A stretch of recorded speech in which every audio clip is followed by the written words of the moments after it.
the deal, well, our oldest vehicle, our newest vehicle is 2014. And that's when I put a radio in it. So, I mean, and then I have my Toyota Tundra pickup truck, and that's an '04. So it's pretty ancient. And the radio's all in, don't mess with it at all. It's just an old, what is it, 4-liter, 4.2-liter V8 or something. And it doesn't seem to mess with the electronics. So, it's working. So we'll see. I haven't put HF in it. I had it in my Ford pickup that I ran back and forth between California and Arizona when I was commuting. And I think it messed a little bit with the cruise control in there with the HF, and I went ahead and put some Toroids on. That's when I started, running HF Mobile again after so many years. I started using that. Plenty of grounding, and then there was no issues. And every car, vehicle, network, so forth, stuff like that. So you have to deal with it when you're an amateur.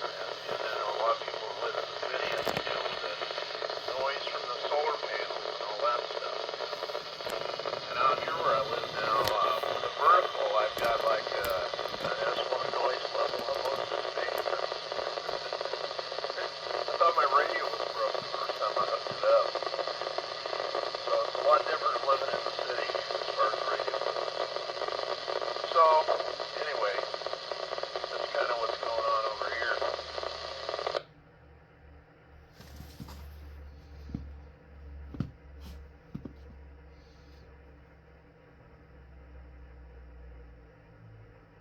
Oh yeah, especially the new ones that have the inverter right on the back of the panel. In the older systems, they had an inverter that would be mounted down in your garage or whatever, and the panels all ran down to it, and then into the inversion, and sent the power back to the meter.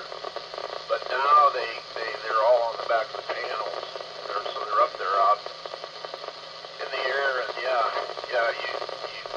even hams that have had solar systems put in who knew the issue found a solar company that would work with them. There's been a couple articles on it where they allowed them to put all the toroids on all the lines from the solar panels right from the inverter and quiet the whole thing down so they could, they wanted solar, but they also wanted their radio.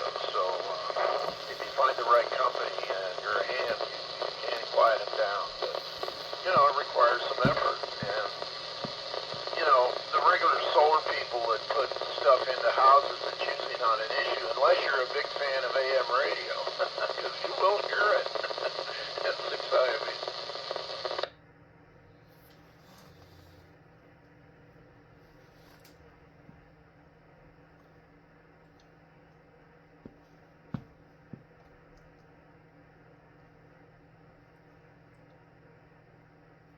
I can't hear the other guy. He's talking to a guy driving down I-40.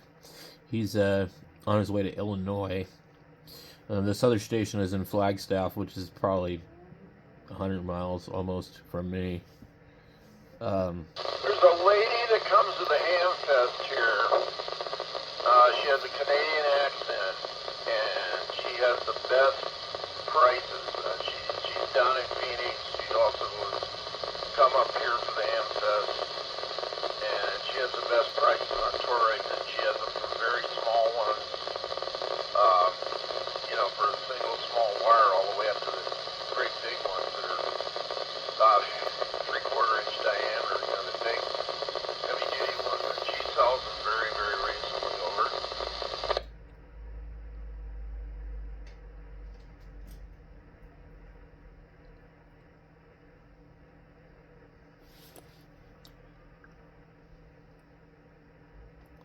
I wonder if I can hear him on the handheld. I wonder if I can hear him. Well, I don't know. If they're coming from China, everything's cheap out of there, but Nope. you'd probably have to look at reviews and things, maybe go on YouTube and That's how good an antenna people is. say, we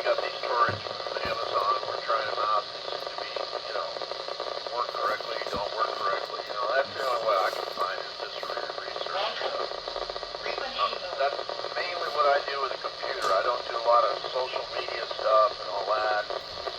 My wife was not into that. I tried She typed on this the one. computer for work for It didn't work a either. long time, and I don't want to sit there and do that all But day anyway, long, you know. my antenna's up 30 feet. She'd rather have actual verbal contact with all her girlfriends and stuff. She don't want to sit there texting all day and everything. It's not what she wants, so that's not what we do here. It's amazing how many more stations I could hear once I put the antenna up high. That's about all I use the computer for. Some break, try to find the right solution and fix it. That's all about research. Anyway, Brent, have you got the radios in your hand yet? I hope you got them, so you got time to play with them. No, not yet. I think it's probably going to be more around probably 5 o'clock usually. That seems like usually when they show up. So I'm not going to worry about it too much. I'm just kind of having fun now since I moved the antenna here, being able to hear you and other people all the time, and actually like be able to talk on Simplex. So for me, that's a lot of fun.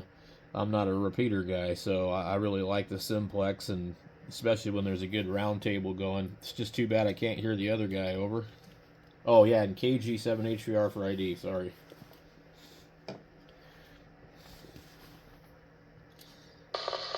Yeah, M6, I mean, well, when everything's spread out like this, that's the way it is, you know. We've got a handful of people here that are on Fight 2. Even the repeater here in town isn't real busy. Unless something happens, you know, we got a big fire or a snow emergency or something, then everybody's here. I hear call signs that I never hear all year long. You know, a lot of people live in rural areas out here until we had Starlink. A lot of people had no cell service and no,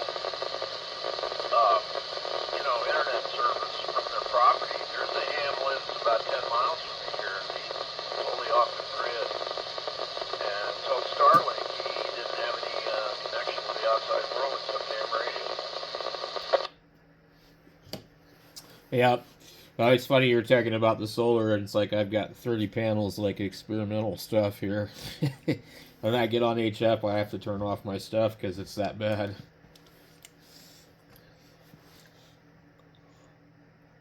Yeah, but it can be fixed with the toroids. It really can be fixed. So it's not I'm not against solar. If I did it, up here, I would put my panels out back on a rack where I could brush the snow off.